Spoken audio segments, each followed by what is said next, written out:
of your status in society, absolutely nobody has the right to attack any health professional in this country. That is the gravamen of the issue. No diversionary tactics about handshaking. That is what we must concentrate on, to send a clear signal that our health professionals working at the various health facilities are safe. And so after the engagement with the management, when I pulled out of the wards, then in fact, in the engagement with the management, I made it clear to them that I had listened to their side of the story, and therefore as a minister I will also listen to the other side of the story. And I then constituted a committee to look into the matter, bring out recommendations for implementation. A lawyer, a nurse, a medical doctor, an auditor, an HR person to go into the matter. Now when I pulled out, my attention was drawn to a gentleman called Raf, who was at the center of the controversy. And so he was working towards us as a group. The medical director was with me, the deputy director general was also with me. Then I asked, why did you do this, gentleman? When I asked, most of you were there, I mean the press, you were there, so you can attest to what I'm saying, you were there with me. When I asked him, the gentleman then stretched his hand, shaking me and trying to whisper something into my ears. Ladies and gentlemen, at this point, should I push the guy that don't whisper anything into my ears? Should I snub him? Should I shout at him? Even if that guy has been prosecuted and sentenced to life imprisonment, and he stretches his hand to shake me, as a minister, as a public officer, I have the duty to stretch and greet him. So let us not reduce the fact that I shook hands with him. That's not me.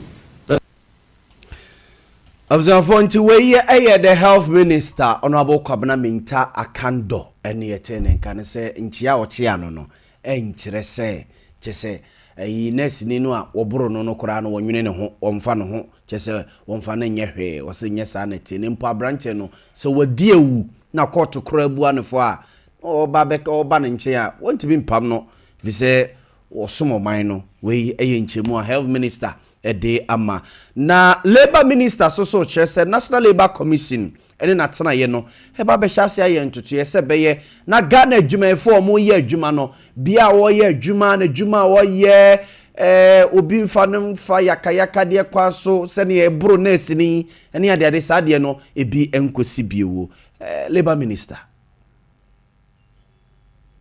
The ministry is to ensure that we have a stable, healthy workforce in this country. It's part of the law that is binding our functional duty to the people of Ghana, and we have the Labour Commission, which has all the duties of ensuring that single issues like these are handled effectively. So I have called a meeting with them, and they would look at it more comprehensively and advise on what next they will need to strengthen their own capacity to make sure the whole country is covered. The Labour Commission has requested that. And the way so a Honorable Rashid Pelpo or ye Minister of Labour Employment on some so any attaining can not concern nurses and midwives association for as so semi omudo manuatum or more say General Secretary Edema Ghana Registered Nurses and Midwives Association papa nenu akrasi ene kasawa ha omse papa no kwan a asa asem we ba ye wo fa so agedi ni nkomo ase wo kasa basa bi de kire health minister no womo ene ne ya adwena ege asem na aba ena asem ne ye ka hwe no wanyina so anko kasa basa amfa nkire eye health minister no na omo de ni sunu ne ban na order ne die no omo kire so ne ya adwena enye ye kra nti we ye krata eye concern nurses and midwives association for de ababonten condemn Ghana registered nurses and midwives for omo general secretary Dr.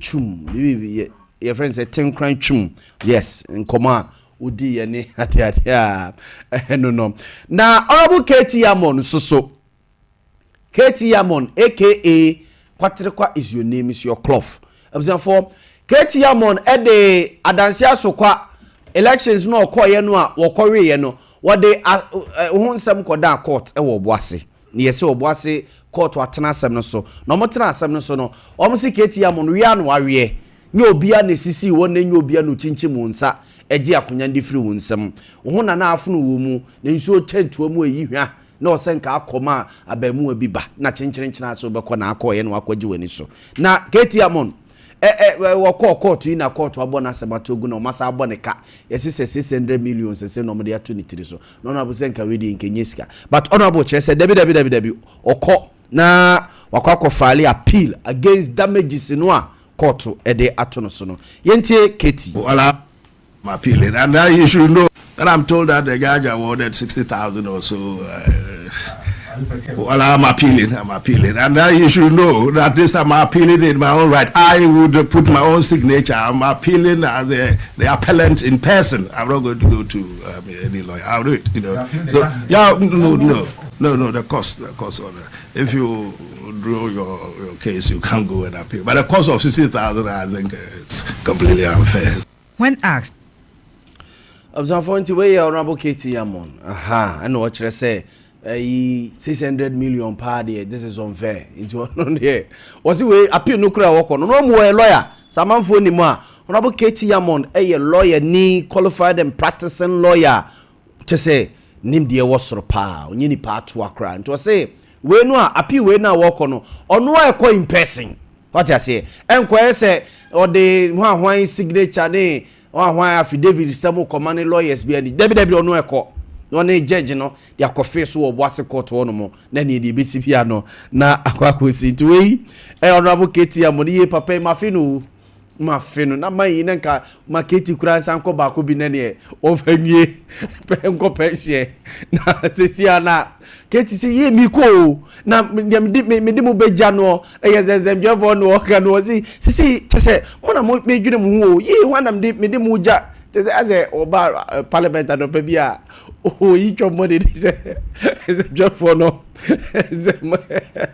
honorable KT Yamon but the time as minister for trade and industry maybe the me bona baso your niema bia oye ye niema bia okan a Ghana for ye nhunu ene na anya adwene but ne ye hunu say ensem bia KT Yamon kan sa bre no say 2 years so say 1 year odi bedi trade and industry minister no ye nyina di ho adanse okasai for cement manufacturers and cement bo ho say there be the cost on yanom momye wani enka ho asem wetre sam and on cement manufacturers on cement for ko ne ye nyina gitum na dollars wate eso cement boarding hwan de eni yentimi nka na twetwere yabuyi ba na nka bia cement bag ba kokora ne ye to no 50 cedis na 40 cedis a kenya bone so but ye ne sa ono akra ne ka kire yen se eduru ba bia Ghana ni kwanse e makwan e ma niam bi ti se si kire ne ho anwan ye kra fira bro kire ba Ghana de na ye ni ne ha ya amanfo se ye ntiase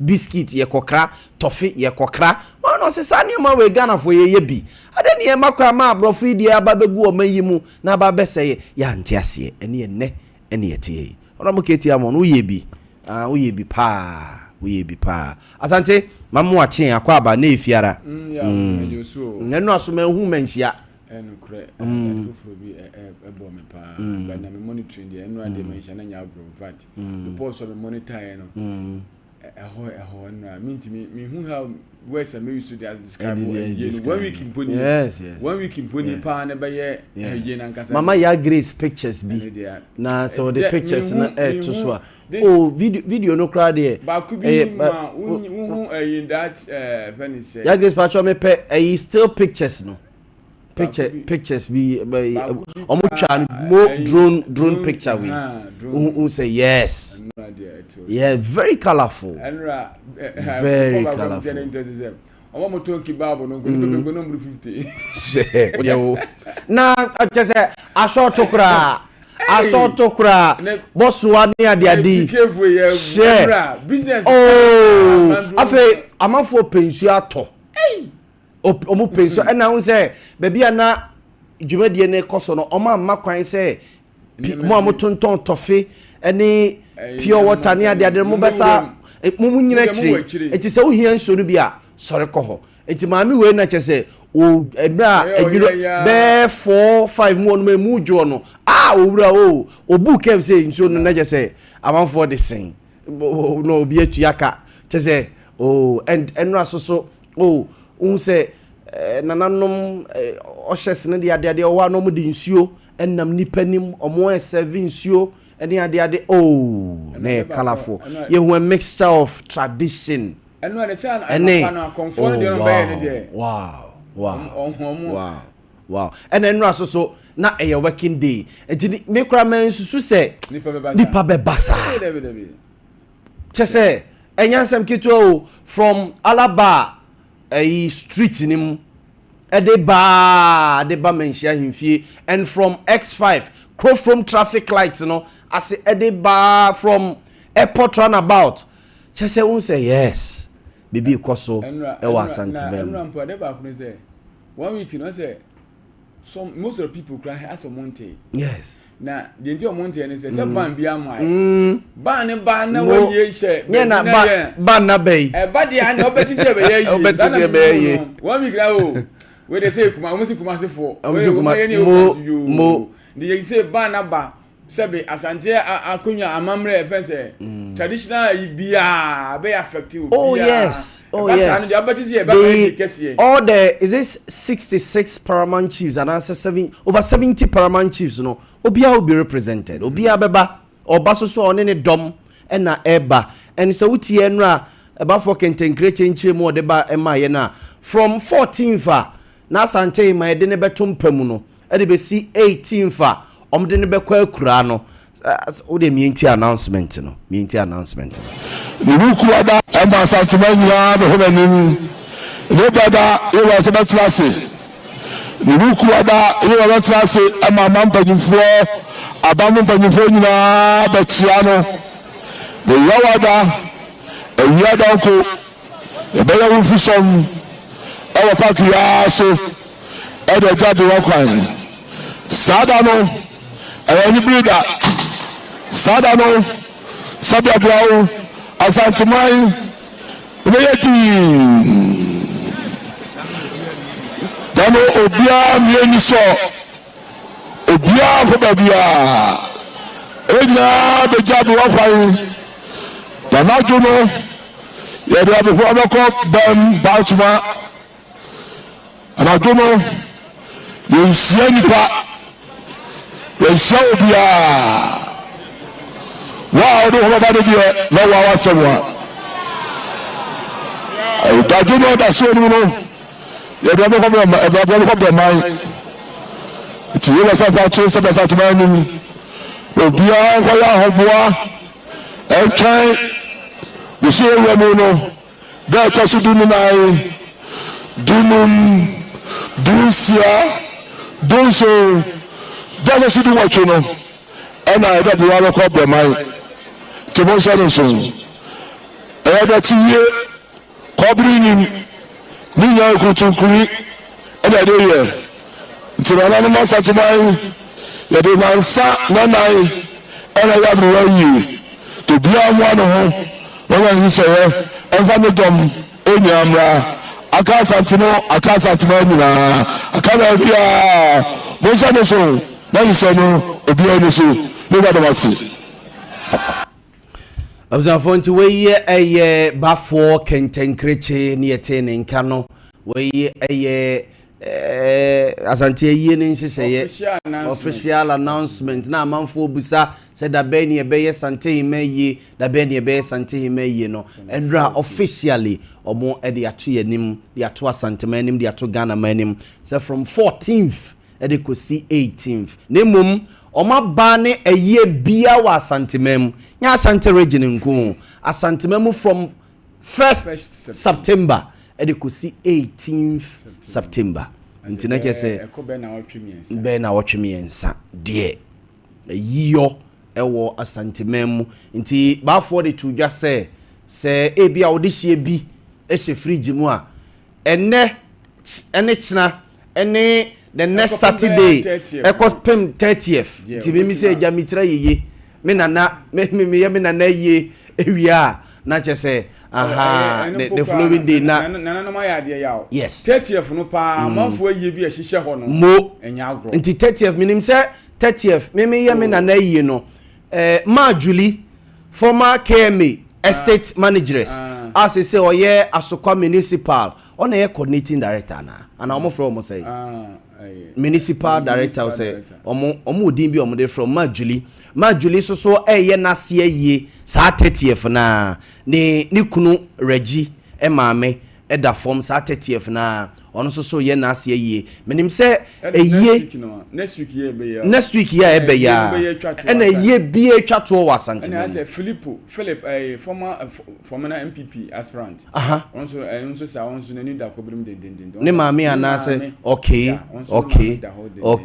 enti menim say efri echena say eye bebre e wo ho ena de kosi chena eye bebre ye dua eye Tony adom keke agrochemicals ono so na yire eye nyankopon ya adom echena e wa adoato Saliva Hotel ho a ono so ni tira yiye at least enti na otwemienu ya edi enemi se wo de se ebia muntimi nye kra de se kane ade mbetima kwa yesie nso mutimi yisie na mapeda mo de beba be ye no ene enim se abrochefo bebre so aba Ghana ebi be yo mo maame no mayie ebi be yo papa o mayie ebi so ba be yo mo nua no mayie nene kire ya mbetima ye nheseye September no September de ebetufu se wo he anka muma ye nya ye bia aye even after 18th no kra no after 18th no yes nanka manya ahomboa asie wetima nya adaje aye from October going no because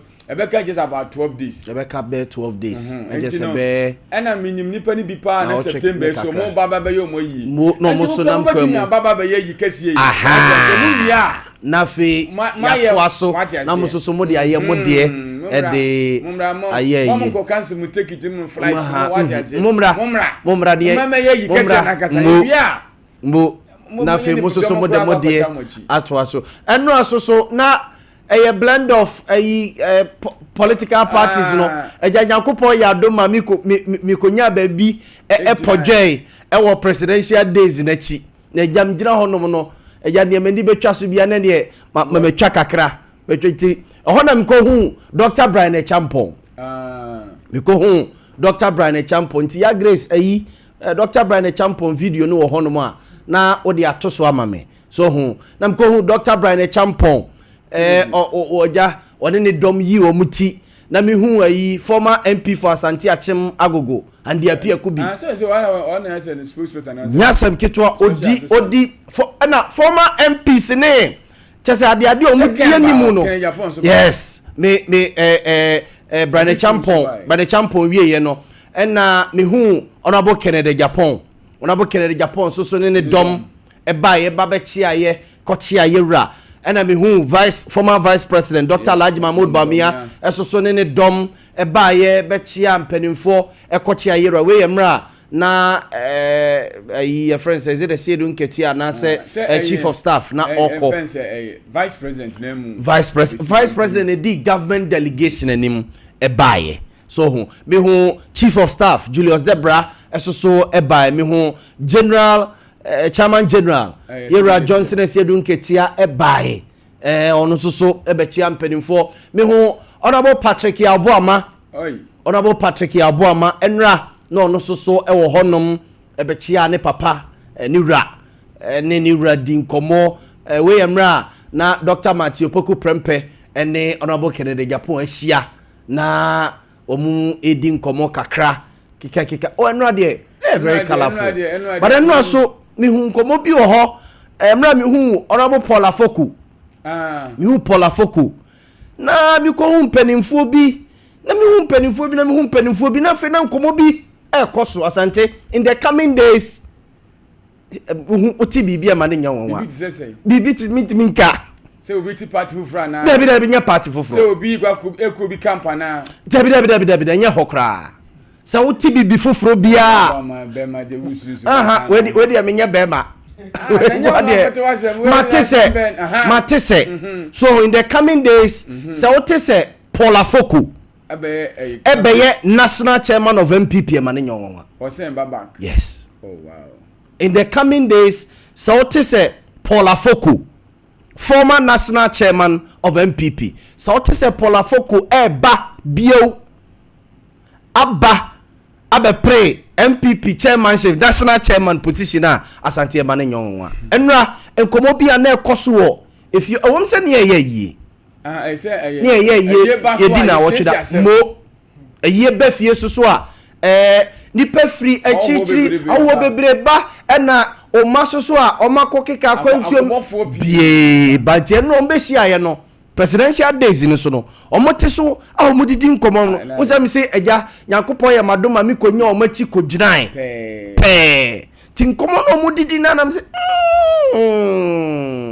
yo afi na nkomo no mu say ayi pedifori bi didi nkomo no wachire ho didi nkomo no wachire na se ne ba na so no na eba so na Paul Afoku no wo yakwala no bi de na ba say sometimes na manfo bi eka bi bigu se bia camp we na de na oh enra no me hu se obeba ase omunyina se aso omunyina se keyepa ase keyepa yes so ne be decide obeba yes ba so we decide awie but say obetu na num tuo no wakama mansan atie no eno na ye twen yesi nkomo na koso empanifo bebre na di nkomo waje atom na aka unze oh maybe a musa me manu musa eja me ina abusua no so hu na bia in the coming days me fa bibimra Paul Afoku dia me kokoto ye ena me ti ayi friends say national chairman esi edu nketia ni Julius Debra asusu nkomo ho and some of the moon samba ho oh ne say ye gina ho nyina no ni ye tie bi and the mosquitoes be kwa na mosquito so de no me koti so mo say yire tanya ombesi adem yeah and this is for there if you look at the history presidential election no issue from 92 Rollins ban says by 2000 ko so ayi Mosensa 24 Mosaba 28 Mosaba 2012 Mahama on post about Kumasi declaration budget confirmation 2020 2015 Musa de Mahama ba ya bisinde and omo history no omo no internal elections as far as presidential elections concerned omo ni problem am unfortunately a problem say general say nkomo ankoso with them this will be the first time BBB sabekoso and they are the free bonte ban binum kire say general nko elections bi an lose da oh indeed that one is true so and e bi so kire say you know Zebra so na one president say one ne wo ho na to say president anamuntu oni nkoma wo die ne de wo ye bia no ono na yes say as more or less like deputy as a prime minister bi so deputy president bi as sana akwa Julius de no na binom so che so say president ja blueprint ne to ho a ono na say obetima follow so ho nya ukofo ni pafofo afi na mebere nkrata ma bekenka atias on de krata no what hobi ni yesensa bibia nti nkobo na koye mienu general Zedun Ketia na Julius Zebra ba bi so kire say general nko elections nusu da eti say egere tanya agi se mpenifo si form no mu sia dem ansa na say ebege target grassroots wise wo support hey wo support yes I think that apart from 2004 or elections parliamentary Kokolusi and our day before Baje General Secretary Tuma or Juma or this 20 January he has known the MPP and his delegates all his life. But me just end this for election there. Me presidential there na because omo dey have their own. What can say Rollins crowd man pene that Rollins and yere. Crowd be pray ko nya 3%. Oh, so when they decide for somebody, then. And we're not Ghana nyina women. Oh, and we're from the IGP to Obia. And then himself. And security was tight, Asante. And woo. So me catch I say security was me can say top notch. Was like no space. Yenche ma okra. Omo close gaps no. A close come. Yes. Then the king is there. Yes. IGP or home, chief of one staff. Yes. And today be na car. There is no anywhere we could have shown that security dimension. And then also a beautiful coordination between police, between the army, between Ghana prison service, between fire service, between all the national ambulance. Ade ba me mo national ambulance for na ba. So say obi ono ma anopa no betina ho. Obi wo woni di. Obi wo so ache say boys yi omo twetwa kakra ne ade nti ya wo so oda park ne so na ambulance for na fa no na omo ayeyi abunse nipa no omo bo aduma. The weather was so good. Yes, enra so ewiampie ene kire wo se na bibia si asante no. Yes. That's the one. Asante bia na ye homra nkomo pi na wo ho na ye ba beto aso de keti amon. What is he can 60,000 in Edward? Also, that's on court when's weather. I'm telling you. What's in the lawyers now? But when you obey in person, why you go to say on what could you charge him? Let me uncle. When's weather? That's how I say I got to before you have boss and to go to final. On the what the medium when our year law. Court. Say you obey. Me jinidi me ofaketi obeba o say you go in person obeba I was for sports team na the sports state bet ba na omuwia ya saso aba beto aso.